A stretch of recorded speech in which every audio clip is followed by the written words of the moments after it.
ఉంది. నిన్న అంటాడు ముఖ్యమంత్రి, మీరు చూసిన అందరూ కొడంగల్లో యాడ్ను మాట్లాడి నిన్న ఏమంటాడు, కేసీఆర్ నువ్వు కాదు, నువ్వు నిలవాడు, సరిగ్గా నిలవాడు, కట్టలేకుండా నిలవాడు అంటుండు.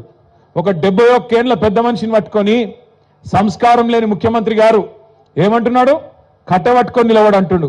నేను చెప్తున్నా ముఖ్యమంత్రికి, రేవంత్ రెడ్డి గారు నీకు సంస్కారం లేకపోవచ్చు, కానీ ఒక్కటి గుర్తుపెట్టుకో, కేసీఆర్ ఆయన నిలబడు కాదు, 4 కోట్ల తెలంగాణ ప్రజల ఆత్మగౌరవాన్ని నిలబెట్టిన వాడు కేసీఆర్. తెలంగాణ అనే రాష్ట్రాన్ని ఏర్పాటు చేసి దేశం ముందు సమున్నతంగా నిలబెట్టిన వాడు కేసీఆర్.